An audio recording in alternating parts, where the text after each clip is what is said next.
Okay, so you can see there are chickens in here and they have already been processed. I promised that I'd show the difference between the chickens. Now, because we immediately put them in cold water with salt in it and then put them in bags, I didn't have ice in here. This is really cold water, by the way. So this is one of the smaller chickens. These are the Red Rangers. This is a rooster. This bird is already 4 months old.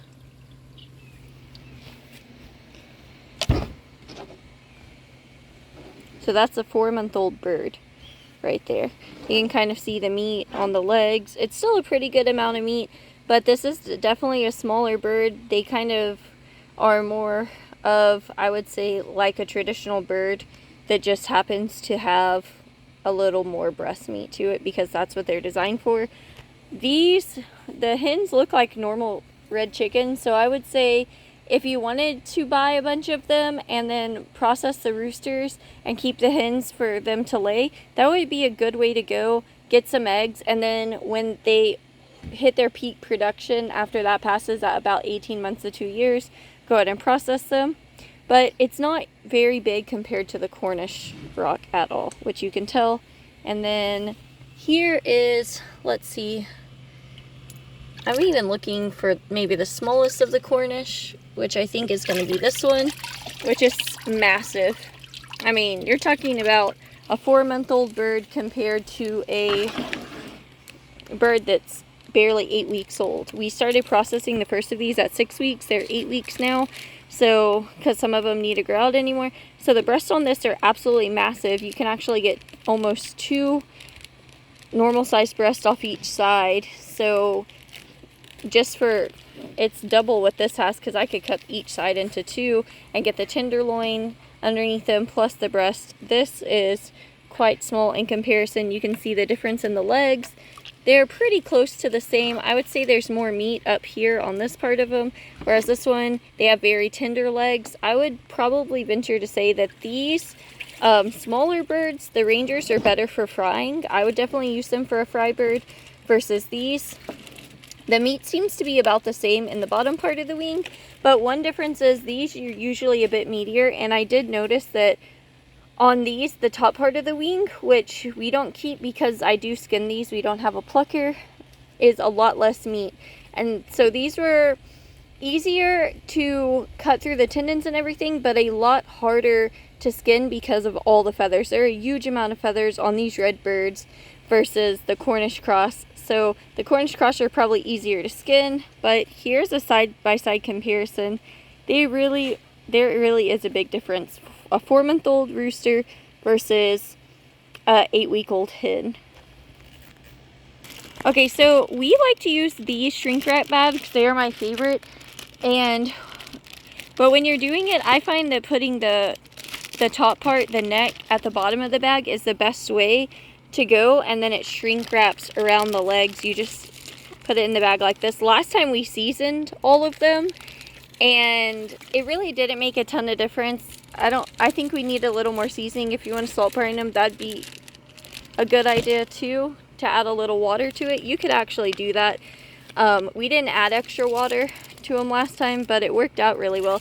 So this is the other of the Freedom Ranger, the Red Ranger roos, and again, it's really small compared to even the smallest Cornish, but they're both about the same size. I would say if you're able to pluck these, if you have a plucker, it would probably be best because you could save all of the fat. They both have a good amount of fat on them, but I know that a lot of people like the smaller birds for frying. They cook better all the way through. So again, those Red Rangers are probably really good for that. The meat seems a little bit tender. It's not as known to be as tough. I don't really think that Cornish are tough, but I think that their meat is definitely, it has a different texture, than a firmer texture, if you will. Okay, so what he's doing is he's putting this broiler into the whole water. Now, usually this water is boiling, but we lost the lid to the pot and are a little low on protein, so it's still hot. And what he does is he has the straw inside of it, and that allows the last bit of air to escape.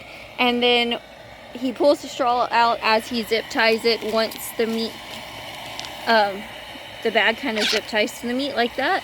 So it's not always a perfect process. You got to be careful, especially when the bags are hot. It takes about 4 to 5 seconds, really no more than 10, to really shrink wrap these. So it goes really, really fast.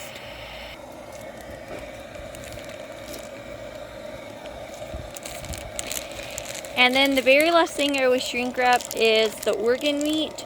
My mom and her kids like to go fishing, and one thing they like to use is hearts and livers, so I don't see the point in throwing these away. It's pretty much zip tied.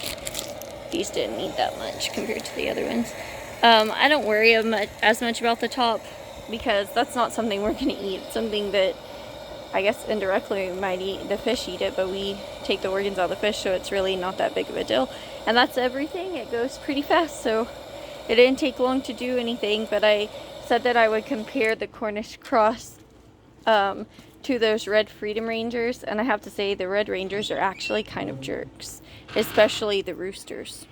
Now, here are a couple of those Freedom Ranger hens, which I've shown before on here. And we chose not to process those, for one, because they will lay 3 to 4 eggs a week at least. So that's not an issue. They're not the best layers, but they do lay brown eggs. And another thing is that if the roosters are this small at 4 months old, then these girls are probably going to be much smaller. Males always process out a couple more weeks faster than the girls do.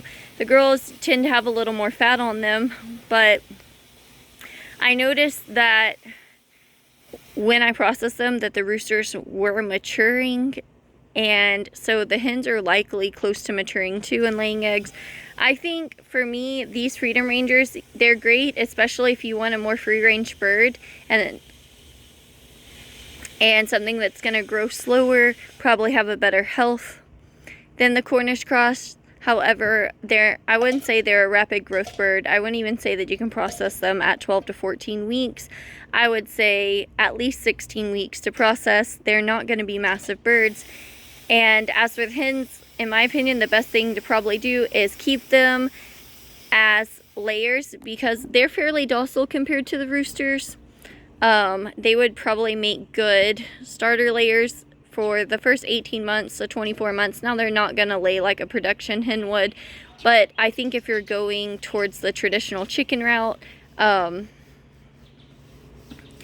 and you process, say, an Australorp or a Barred Rock, these are probably going to be in similar domain as those. These hens will probably lay some eggs, and they'll give you a little bit more meat than the traditional homesteading barnyard bird would. So that's definitely going to be a bonus for me. I'm going to keep these hens around for a bit longer, since we went ahead and processed those 2 roosters and they just weren't as much meat. So I definitely know that these hens won't. Now, if these hens end up getting the temperament that the roosters had, they will be the next to be processed, because after all, they were designed to be meat birds.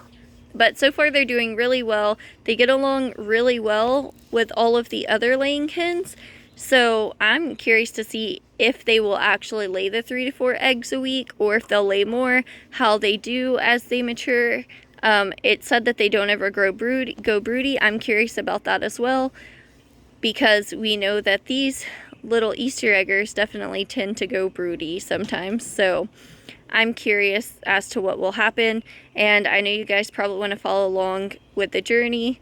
Right now, the big thing is cleanup, which my husband's kind of taking care of, so I need to get over there and do that. But I wanted to show off exactly what we had, a little bit of how the process works, and definitely the difference between those Freedom Rangers and the amount of meat on them versus the Cornish Cross.